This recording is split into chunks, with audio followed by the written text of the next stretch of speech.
یہ دونوں ساتھ ساتھ چلتی ہیں، ٹروتھ اینڈ ریکنسیلیشن. تو مفاہمت نون لیگ یا پیپلز پارٹی کے ساتھ کیا ہوگی؟ سب سے پہلے تو حقیقت سامنے آنی چاہیے، فارم 45 فارم 47 کے قضیے کا حل نکلنا چاہیے، مینڈیٹوری سامنے آنی چاہیے. 9 مئی کو کیا ہوا تھا، کس نے کرایا تھا؟ دیکھیں یہ جو لوگ شہید ہوئے ہیں یہ بھی تو کسی کے بچے تھے نا. 2 دن پہلے ذل شاہ شہید کی مرحوم کی اس کا سال گزر گیا ہے، برسی تھی. اور ایک اور بہت خوبصورت نوجوان، اللہ تعالیٰ کسی کو اپنے بچے کا غم نہ دکھائے، جو ریحان زیب خان کے ساتھ ہوا ہے. میری 4 دن پہلے محترم وزیر اعلیٰ گنڈا پور صاحب سے بات ہوئی اور انہوں نے مجھے بتایا کہ وہ اس پہ کام کر رہے ہیں کہ ان قاتلوں کو جلد سے جلد گرفتار کیا جائے جنہوں نے اس نوجوان کے ساتھ ہی کیا. وہ تحریک انصاف کے کارکن تو تھے لیکن وہ باجوڑ کے بہت خوبصورت نوجوان اور ہوپ تھے. ان پہاڑوں سے کوئی نوجوان آ کے اتنا اچھا پڑھ لکھ جائے اور پھر وہ پاکستان کو آگے لے جانے کی ہوپ کی بات کرے. یہ ایک ریحان زیب کی آنکھیں بے نور نہیں کی گئیں، یہ ان پہاڑوں پہ رہنے والے بے شمار نوجوانوں کے ساتھ ہی ہوا ہے، جس طرح مراد کے ساتھ ہو رہا ہے. لیکن مراد صحیح، چاہے کسی کو اچھا لگے برا لگے، پاکستان کی سیاست میں مڈل کلاس لوگوں کی ایک آواز تھی اور ہے اور رہے گا، انشاءاللہ آ جائے گا میرا چھوٹا بھائی. لیکن میں صرف یہ کہنا چاہتا ہوں کہ سارا کچھ جو ہو رہا ہے اس سے اب مریم بی بی کہہ رہی ہیں، دیکھیں مریم بی بی کے پاس ایک چانس تھا، اب بھی ہے، حالانکہ وہ اپنی سیٹ ہار چکی ہیں. ہم برملا یہ کہتے ہیں میچ شرافت ان کو آن فیئر اینڈ اسکوئر ان سے جیت چکے ہیں. لیکن جب اب ان کو عہدہ دے دیا گیا ہے، اب اس کے کچھ سیاسی لوازمات ہوتے ہیں. آپ کبھی بھی بڑے عہدے پہ بیٹھ کے آپ رعونت کا اظہار نہیں کرتے، چاہے آپ جتنا بھی آپ ایک پولیٹیکل سپیس کی بات کرتے ہیں. آپ یہ کہیے کہ پولیٹیکل پروٹیسٹ آپ کا حق ہے، آپ آئین کے اندر رہ کے کریں. لیکن اگر آپ اس طرح کریں گے جس طرح آج ہوا ہے، دیکھیں حافظ فرد صاحب، ایوری بڈی نوز ہو از حافظ فرد. حافظ فرد ایک پولیٹیکل ورکر ہے، عمران خان صاحب کا کلوز، وہ ان کے ساتھ سیکٹری کے طور پہ کام کیا اور پی ٹی آئی میں آنے سے پہلے اسٹوڈنٹ لائف سے وہ جمعیت کا کارکن تھا اور اس کو ساری چیزوں کا پتہ ہے. اس کا گناہ ایک ہے، کل کا احتجاج اس کا شاید اتنا بڑا گناہ نہیں ہے. حافظ صاحب کو میں اکثر سمجھاتا بھی ہوں، وہ تھوڑا تیز بھی ہے. اس نے جو اسمبلی میں اسپیچ کی ہے، یہ کہ اس کا انعام تو نہیں دیا جو انہوں نے بڑی سخت تند و تیز اسپیچ کی تھی اسمبلی میں حافظ فرد صاحب نے. مجھے بتائیں سر، احتجاج کرنے والوں کے خلاف سیاسی انتقام یا پھر جائز قانونی کارروائی کی گئی ہے، اس میں تفریق آج کون کرے گا؟ میرا مطلب ہے تحریک انصاف 23 مارچ سے الیکشن میں بے ضابطگیوں اور جعلی مینڈیٹ کے خلاف جلسے بھی کرنے اب جا رہی ہے، جبکہ جے یو آئی فے بھی اب سڑکوں پہ اترنے جا رہی ہے، ملگیر احتجاج کی کال دے چکی ہے. اب کیا سیاست ابھی مزید کسی امتحان سے گزرے گی؟ احتجاج سے یہ ایسے ہی نمٹا جائے گا گوئنگ فارورڈ؟ دیکھیے 2 باتیں میں یہاں پہ کروں گا آپ کی اجازت سے. پہلی بات، تھوڑا سا ماضی قریب میں لے جاتا ہوں.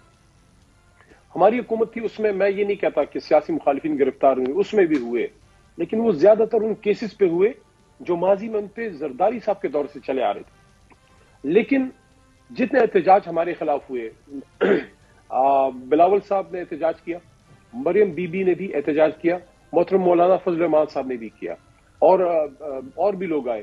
احتجاج کی وجہ سے، پروٹیسٹ کی وجہ سے مجھے یاد نہیں پڑتا کہ ہم نے کسی پہ دہشت گردی کے پرچے کاٹے ہوں، کسی کو اس طرح سے ہم نے ریمانڈیں لے کے اس کو زد و کوب کیا ہو، کسی کے گھر توڑے ہوں، کسی کو بچوں سمیت گاڑی کے بعد جس طرح کل ٹیررائز کیا گیا. یہ کوئی کرنے والے کام ہے جو ہم کر رہے ہیں کہ بچے ہیں وہ اپنے والدین کے ساتھ اور ان کے پیرنٹس جو ہیں وہ ایک پولیٹیکل ریلی میں ہیں اور آپ Punjab police was supposed to protect. آپ مجھے بتائیں یہ جو بچے ہیں ان کے ذہن میں اپنی، دیکھیں Punjab police is my police, ہم سب کی ہے، ان کے ذہن میں اپنی پولیس کے بارے میں کیا سوچ ہے؟ اور جو سر مگر اب آپ یہ باتیں آپ کی درست ہیں، اٹ کین بی ایبسولوٹلی ٹرامیٹائزنگ، لیکن اب جماعت پر دہشت گردی، اغوا کاری، سرکار میں مداخلت، ہراساں کرنے جیسے سنگین ترین ویری سیریس جو ہیں وہ دفعات جو اور مقدمے درج کر دیے گئے ہیں. اب تحریک انصاف پر 9 مئی کی چھاپ ہمیشہ رہے گی؟ کیا یہ جماعت جب بھی باہر نکلے گی دھر لی جائے گی اگر آپ نے املاک کو نقصان نہیں بھی؟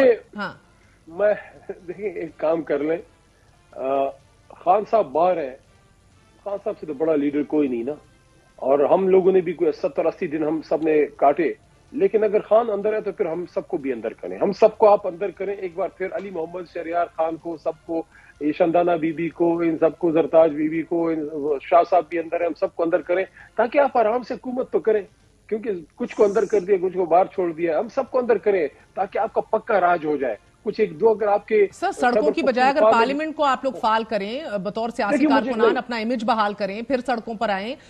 علی امین گنڈا پور کی الگ سر خبر آ رہی ہے کہ اب ان کو بھی گرفتار کیا جائے گا.